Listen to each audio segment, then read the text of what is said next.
नमस्कार, तुमच्या आणि माझ्या म्हणजेच मराठी शारदा ब्लॉग्समध्ये सर्वांचं स्वागत आहे। तर आज आपण या व्हिडिओमध्ये बघणार आहोत मकर संक्रांतीला कोणत्या रंगाची साडी नेसावी आणि कोणते ते 5 कलर आहेत जे शुभ आहेत आणि कोणत्या रंगाची साडी चुकूनही नेसू नये। ही सर्व सविस्तर माहिती तुम्हाला या व्हिडिओमध्ये मी सांगण्याचा प्रयत्न करणार आहे आणि प्रत्येक रंगाचे महत्त्वही तुम्हाला सांगण्यात येईल। तर सर्वात आधी तुम्हाला मकर संक्रांतीच्या खूप खूप शुभेच्छा। तर चला व्हिडिओला सुरुवात करू। आपला जो हिंदू धर्म आहे, हिंदू धर्मात प्रत्येक रंगाला वेगवेगळे महत्त्व दिलेले आहे आणि प्रत्येक रंग तुम्हाला एक वेगळी ऊर्जा प्रदान करतो। आपल्या हिंदू धर्मात काही 4-5 रंग आहेत की ते खूप शुभ मानले जातात। देवकार्यासाठी किंवा शुभ कार्यासाठी आपण हे रंग आवर्जून वापरतो। त्यामध्ये पहिला रंग आहे हिरवा। हा रंग सौभाग्याचे प्रतीक मानला जातो। हा रंग निसर्गाशी संबंधित आहे, त्यामुळे एक वेगळीच ऊर्जा तुम्हाला मिळते। त्यामुळे हिरव्या रंगाची साडी तुम्ही मकर संक्रांतीला आवर्जून नेसू शकता।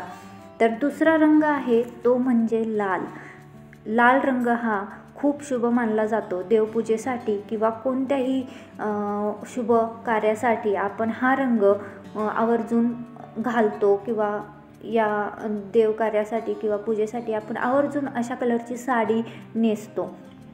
कोणतीही पूजा मांडताना आपण लाल वस्त्र टाकतो, कारण लाल रंग देवांना आणि लक्ष्मी मातेला सुद्धा अत्यंत प्रिय आहे।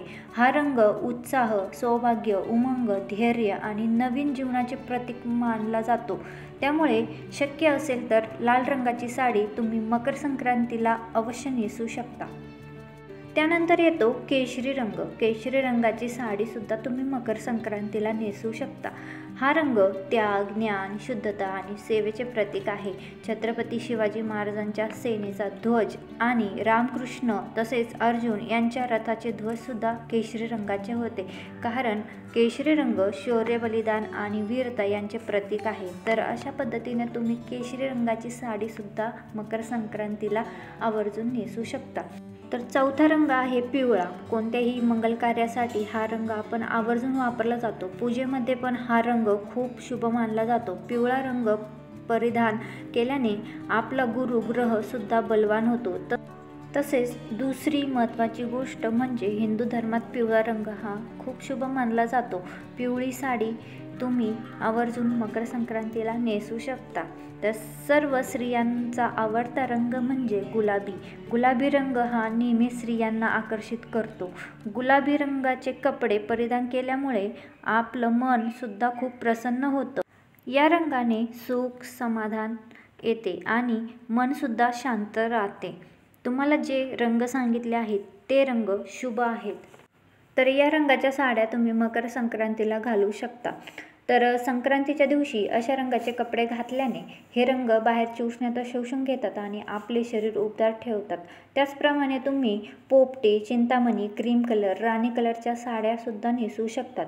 तर आता तुम्हाला प्रश्न पडला असेल या दिवशी कोणत्या रंगाची साडी किंवा कोणत्या रंगाचे वस्त्र परिधान करू नये। तर चला सांगते। हिंदू परंपरेनुसार संक्रांती देवीने ज्या रंगाचे वस्त्र परिधान केले आहे त्या रंगाची साडी किंवा त्या रंगाचे वस्त्र या दिवशी परिधान करू नये असं सांगितलं जातं। ही पद्धत पूर्वीपासूनच चालत आलेली आहे।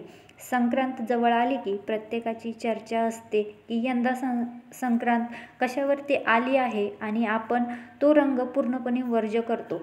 पण यावर्षी 2024ला संक्रांत काळ्या रंगावरती आलेली आहे, त्यामुळे यावर्षी संक्रांतीला काळ्या रंगाची साडी आपण चुकूनही नेसू नये। आपल्याला सर्वांनाच माहीत आहे की आपल्या हिंदू धर्मात काळा रंग कोणत्याही देवकार्यात किंवा शुभ कार्यात आपण काळा रंग वापरत नाही, पण मकर संक्रांत हा एकमेव सण आहे या दिवशी आपण काळी साडी ही आवर्जून घातली जाते। पण यंदा संक्रांती देवीने काळ्या रंगाचे वस्त्र परिधान केले आहे, त्यामुळे आपल्याला काळ्या रंगाची साडी किंवा काळ्या रंगाचे वस्त्र परिधान करता येणार नाही। तर आता बघूया आपण शुभ मुहूर्त। तर 15 जानेवारीला मकर संक्रांती आलेली आहे। तर 15 जानेवारीच्या दिवशी म्हणजेच मकर संक्रांतीच्या दिवशी सकाळी 7:15 तर सायंकाळी 5:46 शुभ मुहूर्त आहे। तर या मुहूर्तामध्ये तुम्ही पूजा, पुन्हा दान, धर्म, जप, तप ही जी कार्य आहेत ती करू शकता आणि याचे शुभ परिणामसुद्धा तुम्हाला मिळतात. तर कसा वाटला आजचा हा व्हिडिओ? आवडला तर नक्की लाईक करा, मित्रपरिवाराबरोबर शेअर करा आणि माझे मकर संक्रांती स्पेशल उखाण्याचे व्हिडिओ पण आहेत, ते पण तुम्ही बघू शकता. तर चला भेटूया अशाच नवीन व्हिडिओसोबत. तोपर्यंत बाय बाय.